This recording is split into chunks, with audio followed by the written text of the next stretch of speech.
The whole work wherever mindset is only possible through automation and technology, which is why this is a technology podcast.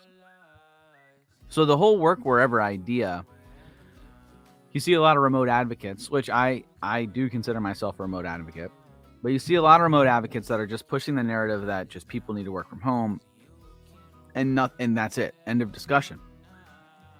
Which is why I think we have so much pushback from and why it's become so politicized.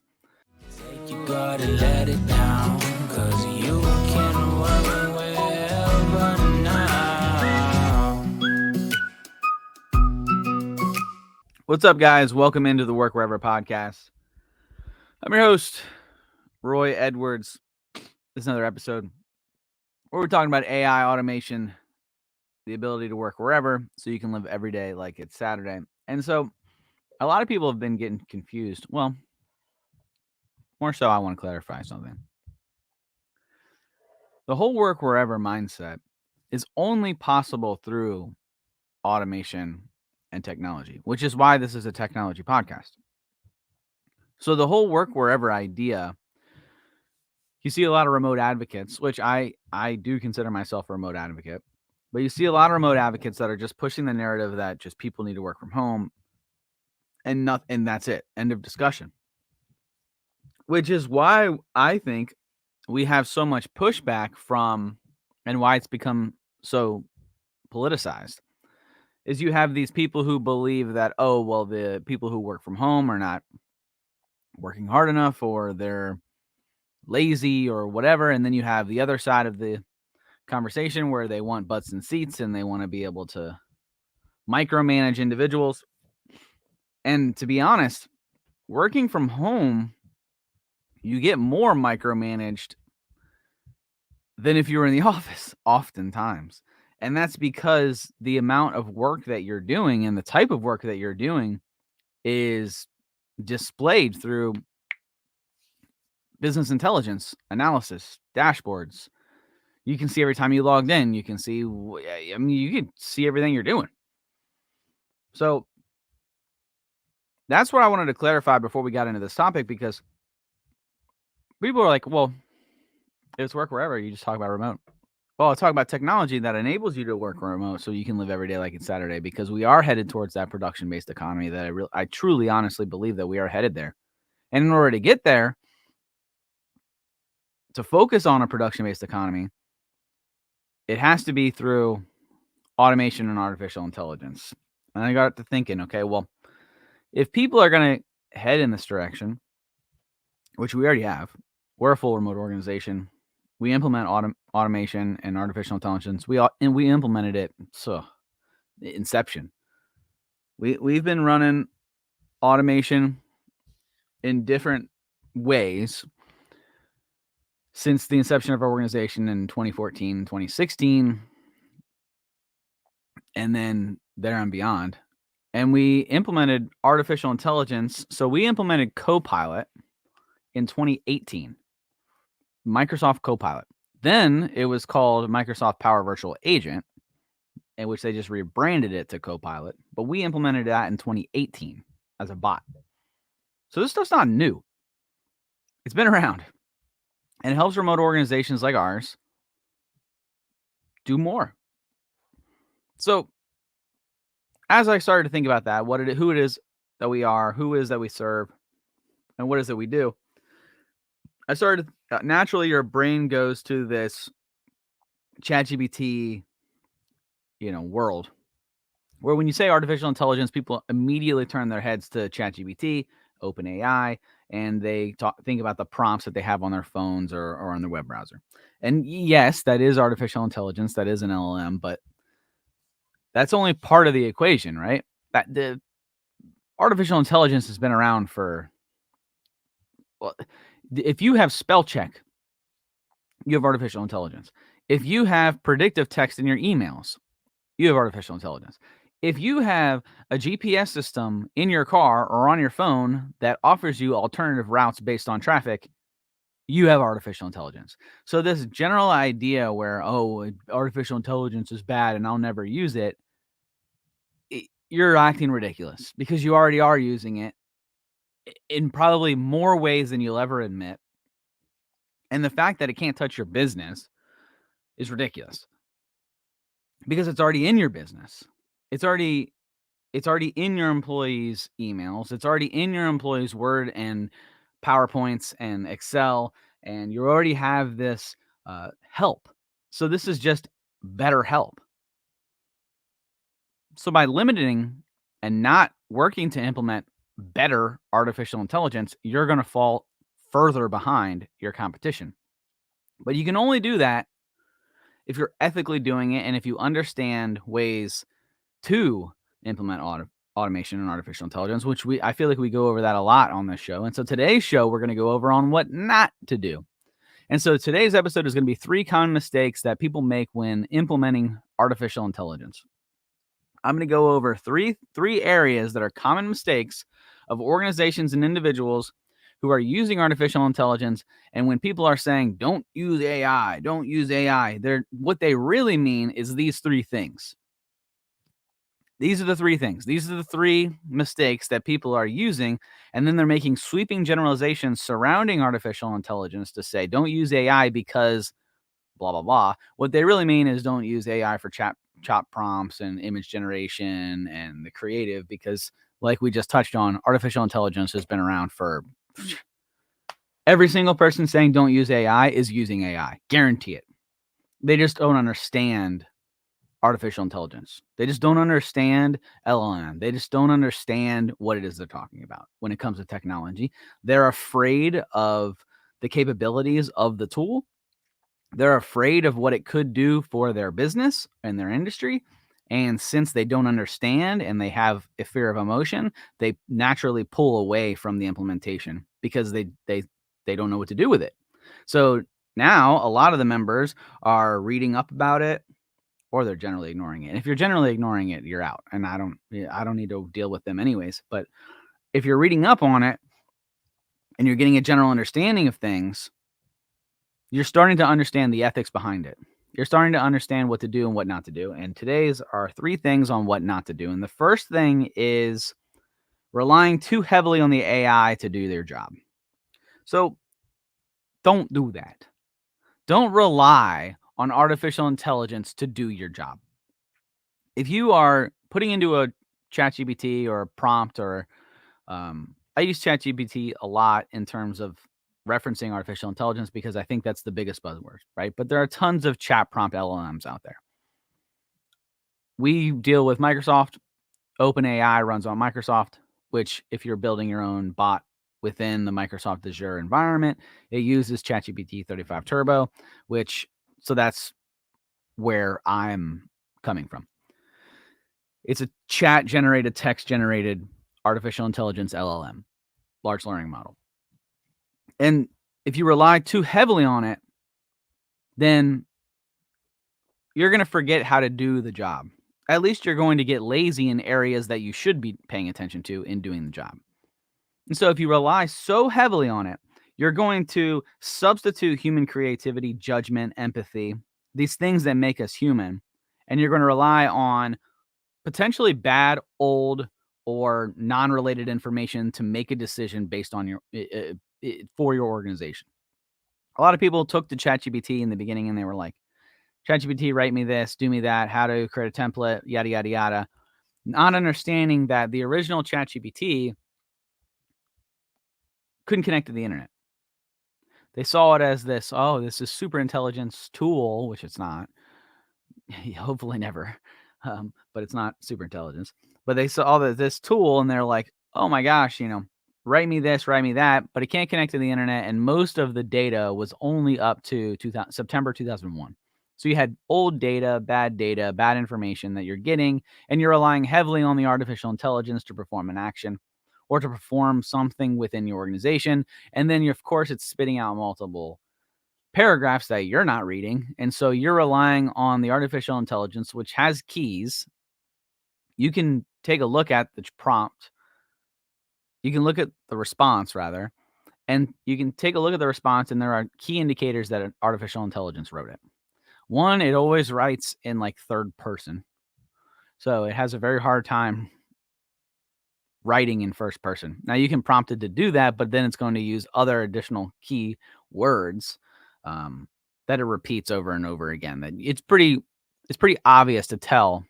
It's almost like a watermark when an artificial intelligence writes something.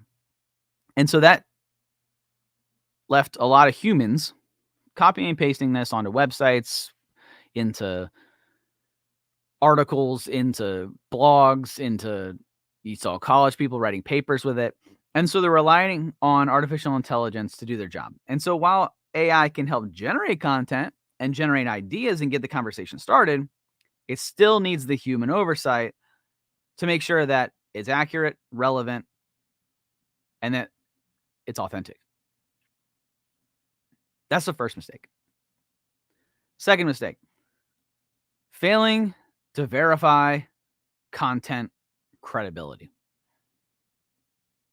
We understand this as millennials, that when you Google something, the first thing, or you Bing it, the first thing that pops up is generally not the right answer.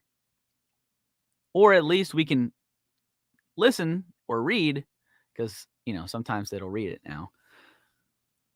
We can read it and say, that's not true, or that's not what I'm looking for, and scroll down a little bit, right? Same thing with, now we've had Alexa and Cortana and some of these capabilities for a few years now. You ask Alexa a question, hey Alexa, you know, who's the best player in blah, blah, blah, blah, blah. And then it'll give you an answer and you're like, that's not exactly what I was looking for. No, I'm going to ask it again in a different way. Then artificial intelligence came out. Same idea, same concept, except our guardrails went down, where we would type something in, ask a prompt to an artificial intelligence, and whatever it came back, we regarded it as truth, which is ridiculous. I think Gen Z understands this very well, and they'll probably understand it better than most, because they're going to come up similar to how millennials came up into the internet. The iGen, Gen Z, they came up in a time with artificial intelligence. They had Alexa devices were in their bedrooms reading them bedtime stories. So they came up and they understand that this is just, it's Google. Millennials, I think we understand it as well, maybe not as well as Gen Z, but it's going to be like the internet to millennials when we were speaking to like our Gen X older brothers or our boomer parents. Is we saw them doing stuff on the internet and we're like, hey, Mom, the Prince of Persia didn't actually email you. That's not real. He is not trying to give you an inheritance. Or, hey, that chain mail that you just sent me that says that you have to send this to 20 people or you're going to have bad luck, maybe don't do that, because there might be some malware in there. So, you know, these little tricks that we understood that they didn't necessarily understand. That's what's going to happen with this iGen, Gen Z type of transition with millennials, if we don't pay attention to verifying the credibility of the content that we're receiving. AI produces crazy results, right? But it can also generate false information or misleading information, which is often referred to as hallucinations. It could just be flat out wrong. So it's always important to check the sources of data, the logic behind the AI generated content before using it and or sharing it, point blank period, whether that's in your business, on social media, anywhere. Make sure that you understand that you're verifying this content, and you can straight up ask the prompt, where did you get that? And if it comes back with some crazy blog, then don't use it. Or just you get the prompt from ChatGPT, go do your own research surrounding that specific statistic or prompt, and then make a human-informed decision. AI is not the truth. It is a simple Google search or Bing search, just in a new way. That's why when you search on Bing now, which we have Bing Enterprise Chat, so when we search on Bing now, the first thing that comes up instead of the Bing ads, which that's what the first 3, 5, 7 returned on a search is generally ads. Now, on top of that, the screen will kind of come down a little bit, and it'll show me the ChatGPT response, which is Bing Chat, OpenAI, whatever. It's the Bing Chat, which is essentially the same thing, response to that in artificial intelligence. And then you can kind of, okay, well, I have this response. Let me scroll down and take a look at the articles where I got it. Okay. And then you can kind of do your own research, because that's what this is. It's a tool for research, not content creation. Sure. Can it create images? Yeah. Anyone who's created images with DALL-E 3 or with a Bing Chat or ChatGPT, any type of artificial intelligence, knows they don't generally get it right on the first time. Even like the Photoshop, we did an article, or we did an episode of this podcast where we talked about some of our favorite content generating tools, and I talked about Photoshop and the generative AI. Even that, you have to mess around with it multiple times. So when we're visualizing the prompts and we're saying, create an image about this, and we have to get 3 to 5 images in order for it to be correct, why aren't we taking that same approach when we're passing prompts into the chat-based LLM? Why are we taking the first response? Why aren't we fine-tuning that response multiple times and then cross-checking where it got its information? That's number 2. Number 3, we're not analyzing enough data. Now, this is more so when you're building your own LLM. And so LLM is something you'll hear a lot of. And what it stands for is large learning model. Okay. And so a large learning model is the generative AI that uses thousands, hundreds of thousands of data points. If you're running an LLM or generative AI on small data sets, it's not really the point. Will it give you that information? Sure, it'll give you the information, but you need large data sets. It's like the statistics or the results of a poll that they're like, 83% of people prefer this. And then you look down to the poll results and you're like, 500 people were polled. And you're like, well, that's kind of nothing. I don't know exactly the number of when you're running a poll like that, where you're doing like information where it becomes statistically relevant, but it's not 500 people. it's a little bit more than that.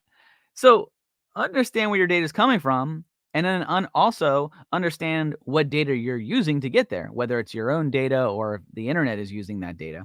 Because if you're asking the generative AI, and you're like, give me results on this, and then it pulls a report and you're like, oh, that report is accurate, but then the actual report only polled like 100 people, that's not statistically relevant. It's just not. Now, is the information that the prompt gave you correct? Okay, so did you rely heavily on the AI to do your job? Well, maybe not. Maybe you're like, I cross-referenced. Okay, good. Then you're failing to verify the content credibility. Did you verify that the content is correct? Yeah, looks like you did. But that's where you're stopping there and you're saying, hold on, 500 people, that's not enough data. And that's this third one. You need large and diverse amounts of data to learn from and perform well. Point blank, period. You can't just run it on small sets. I mean, you can, but you're not necessarily going to get good information. What you put in is what you get out.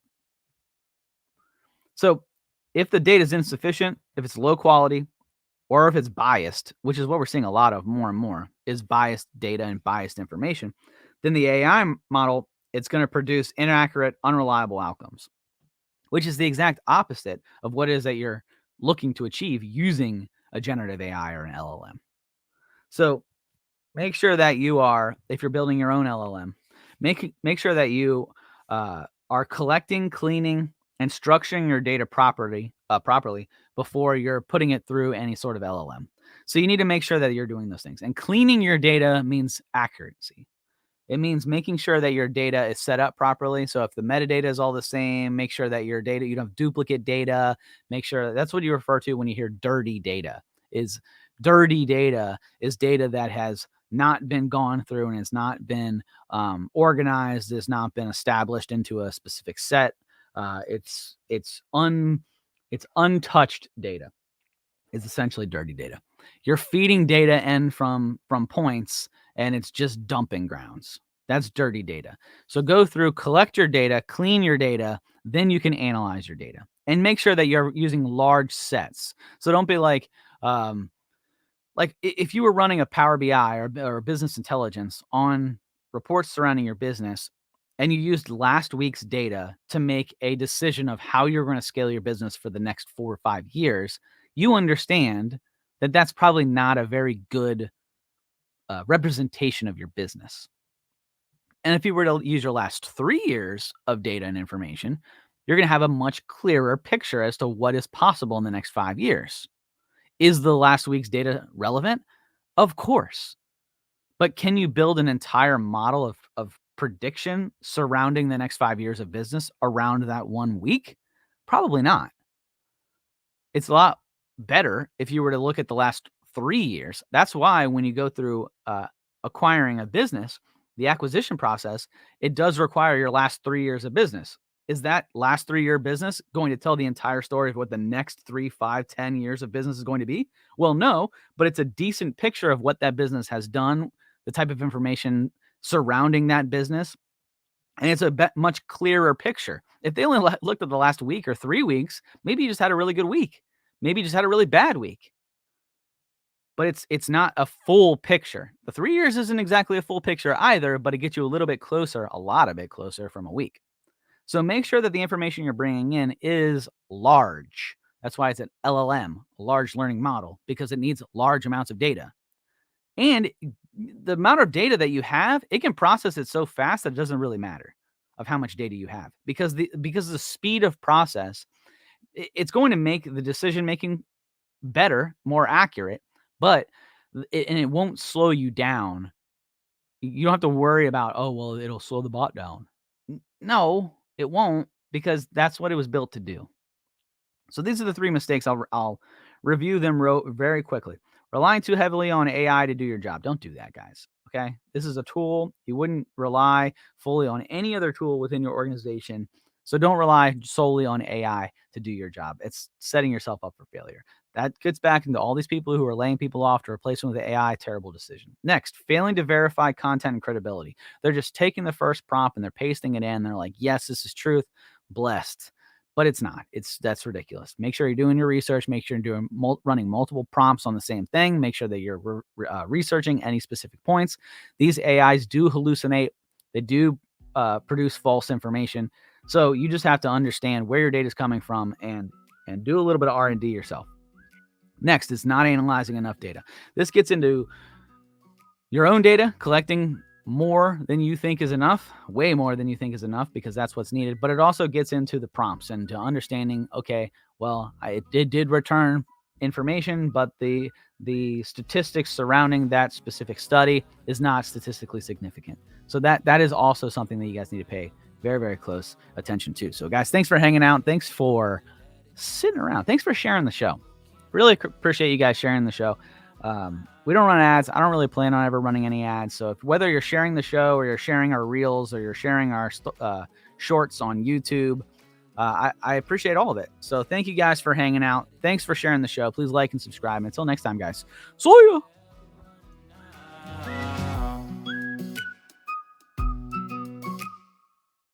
Hey there. Don't forget to hit that subscribe button and turn on notifications for all the latest videos from Capital Presence.